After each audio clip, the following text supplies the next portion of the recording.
नमस्कार मंडळी, sixth sense power या चॅनलमध्ये आपलं सर्वांचं स्वागत आहे.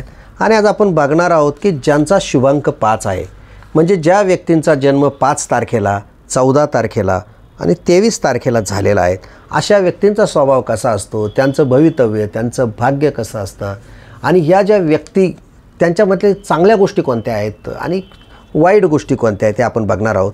आणि 5 शुभांक असणाऱ्या अशा कोणत्या मोठ्या व्यक्ती होऊन गेलेल्या आहे त्याबद्दल मी सुद्धा तुम्हाला आज सांगणार आहे.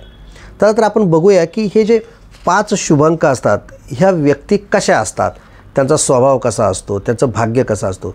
आपण जर बघितलं असेल तर ही जी मंडळी असतात हे सातत्याने त्यांना असं काहीतरी नवीन करायचं असतं, एक सातत्याने एक वेगळेपणा त्यांना करायचा असतो.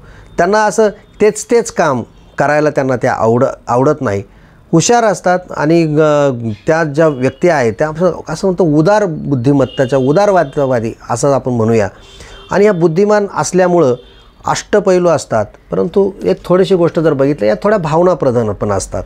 नवीन गोष्टी करण्याकडे त्यांची आली किंवा असं वेगळेपण काहीतरी नवीन प्रयोग असतील करण्याकडे त्यांचा कल असतो.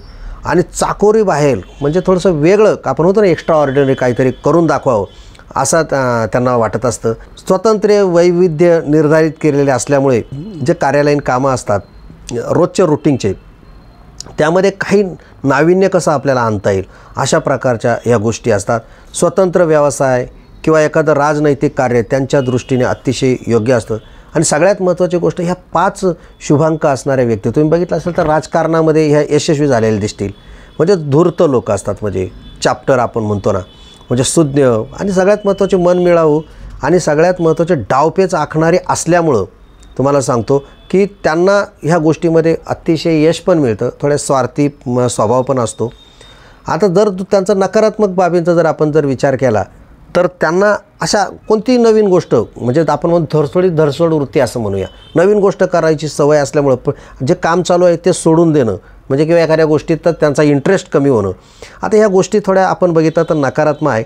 त्यामुळे होतं काय, कधी व्यवसाय, धंदा किंवा घरची परिस्थिती वगैरे ह्याच्यामध्ये सुद्धा बदल घडत असतात. शेवटी तुमचं सातत्य, काम करणं या गोष्टी या फार महत्त्वाच्या असतात.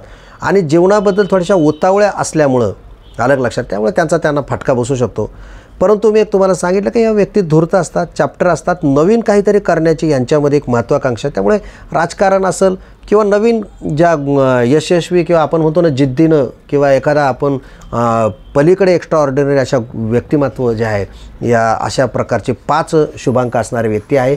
म्हणजे ज्यांची जन्मतारीख 5, 14 आणि 23 आहे अशा व्यक्तींचं हे खरं म्हणजे सगळं स्वभाव, वैशिष्ट्य आणि त्या सगळ्या चांगल्या वाईट गोष्टी आहेत. आणि आपण जर बघितलं की ह्या 5 तारखेला कोणत्या व्यक्ती प्रसिद्ध व्यक्ती होऊन गेलेल्या आहे त्याच्यामध्ये जर तुम्ही बघितलं असेल तर डॉक्टर बाबासाहेब आंबेडकर यांची 14 एप्रिल आहे जन्मतारीख, म्हणजे त्यांचा शुभांक 5 येतो. त्याच्यानंतर तुम्ही जर बघितलं असेल तर पंडित जवाहरलाल त्यांचा 14 नोव्हेंबर आहे, म्हणजे तो सुद्धा शुभांक त्यांचा 5 येतो. त्याच्यानंतर तुम्ही बघितलं असेल तर विल्यम शेक्सपियर 23 एप्रिल म्हणजे 5 शुभांक येतो. कार्ल मार्क्स 5 मे आहे. त्याच्यानंतर चरण सिंग चौधरी 23 डिसेंबर, व्हिक्टोरिया राणी 23 मे, लोकमान्य टिळक 14 जानेवारी, अशा अनेक. जर शिळी देशमुख बघितला असेल तर 23 जुलै. अशी तर डॉक्टर राधाकृष्णन ज्यांची जन्मतारीख सगळ्यांना माहिती आहे, शिक्षक दिन म्हणून आपण साजरा करतो, ती 5 सप्टेंबर आहे. अशी मोठमोठी मंडळी, नेताजी सुभाषचंद्र बोस असेल किंवा अजून तुम्ही जर बघितलं कार्ल मार्क्स वगैरे असे, तर ह्या सगळ्या लोकांचा जो शुभांक आहे तो 5 आहे. तर मंडळी तुमची जर जन्मतारीख 5, 14 किंवा 23 असेल तर त्यावरून तुम्हाला तुमच्या स्वभावाबद्दल किंवा इतर ज्या गोष्टी मी सांगितल्या त्या तुम्हाला जर व्हिडिओ आवडला असेल तर नक्की लाईक करा आणि शेअरसुद्धा करा, सबस्क्राईबसुद्धा करा. आणि पुढच्या व्हिडिओमध्ये मी तुम्हाला 6 शुभांक असणाऱ्या याच्याबद्दलची माहिती देणार आहे. तर नक्की तुम्ही जर नवीन असाल तर व्हिडिओ लाईक करून सबस्क्राईबसुद्धा करा. धन्यवाद.